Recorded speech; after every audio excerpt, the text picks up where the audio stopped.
અમરેલીની શિક્ષકોની નારાજગી યથાવત છે। અમરેલીના એક શિક્ષકની નારાજગી સામે આવી। સાવરકુંડલાના સિમરણ ગામના શિક્ષકે રાજીનામાની ચીમકી ઉચ્ચારી। ઇન્દ્રકુમાર કાનપરિયાએ કામના ભારણથી કંટાળીને ચીમકી ઉચ્ચારી છે। પત્રમાં લખ્યું કે મારા બદલે આંગણવાડી સંચાલકનો ઓર્ડર થયેલ, પરંતુ તેમનો 2 મહિનામાં ઓર્ડર કેન્સલ કરીને મને આપવામાં આવ્યો। હું સવારના 5 વાગ્યાથી લઈ રાતના 1 વાગ્યા સુધી બીએલઓની કામગીરી કરું છું।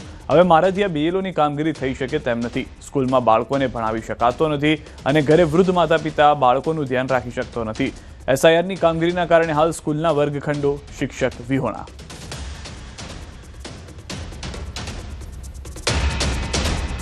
समाचार महिला बीएलओની તબિયત લથડી છે। શિક્ષિકા ચાલુ કામગીરી દરમિયાન બેભાન થઈ ગયા। શિક્ષિકાને તાત્કાલિક હોસ્પિટલ ખસેડાયા। હાઈપર ટેન્શનને કારણે બેભાન થયાનો દાવો છે। આહિર સમાજના બૂથ પર કામગીરી કરતા હતા શિક્ષિકા કે જેઓ કામગીરી દરમિયાન જ બેભાન થઈ ગયા હતા। તુરંત સારવાર માટે તેઓને ખસેડવામાં આવ્યા હતા। ફોર્મ કલેક્શન દરમિયાન એમને અચાનક જ ચક્કર આવી ગયા અને અનકોન્શિયસ થઈ ગયા। સાવ એની તબિયત લથડી ગઈ। પછી ઇમરજન્સી 108માં એમને અહીંયા જીજી હોસ્પિટલ રિફર કરવામાં આવ્યા। ત્યાં ચેટર્જી સાહેબે એની બધી ટ્રીટમેન્ટ કરી અને એનું કહેવાનું એમ થયું કે ભાઈ આ હાઈપર ટેન્શનના કારણે આ પરિસ્થિતિનું નિર્માણ થયું છે। એક બીએલઓનું મૃત્યુ થયું છે। હાર્ટ એટેકના કારણે મોત થયાનું જાણવા મળી રહ્યું છે। 26 વર્ષીય બીએલઓ રિંકલ સિંગોડાવાળાનું મોત થયું છે। વરાછા ઝોનમાં આસિસ્ટન્ટ તરીકે ફરજ બજાવતા હતા। બીએલઓ તરીકે સર જે સ્કૂલમાં સ્કૂલ છે સર જે સ્કૂલમાં ફરજ બજાવતા હતા। ઘરે જ હાર્ટ એટેક આવતા દમ તોડ્યો હોવાની જાણકારી મળી રહી છે।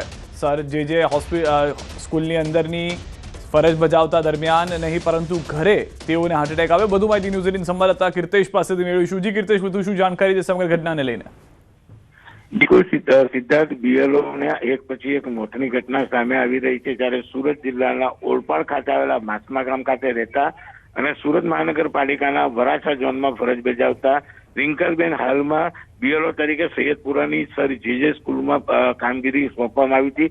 સાથે સાથે તેમને વસ્તી ગણતરીની કામગીરી આપવામાં આવી હતી। એટલે કે મહાનગરપાલિકાની કામગીરી, બીએલઓ અને ત્યારબાદ વસ્તી ગણતરી 3 કામને લઈને તેઓ સતત ડિપ્રેશન અને પ્રેશરમાં રહેતા હતા અને આજે પોતાના ઘરે હતા ત્યારે અચાનક ઘડી પડ્યા હતા। પરિવારના લોકો દ્વારા ખાનગી હોસ્પિટલમાં લઈ જવામાં આવ્યા હતા, જ્યાં ફરજ પરના તબીબે મૃત જાહેર કર્યા છે। તેમનો મૃતદેહને અત્યારે સિવિલ હોસ્પિટલ ખાતે પીએમ માટે ખસેડવામાં આવ્યો છે અને પીએમ બાદ સાચું કારણ સામે આવશે, પણ કહી શકાય કે પ્રાથમિક તબીબોની તપાસમાં 26 વર્ષીય રિંકલને હાર્ટ એટેક આવ્યો હોવાની વિગતો સામે આવી રહી છે। આભાર કીર્તેશ સમગ્ર માહિતી બદલ। તો હાલમાં હાર્ટ એટેકના કારણે મૃત્યુ થયું હોવાની જાણકારી મળી રહી છે।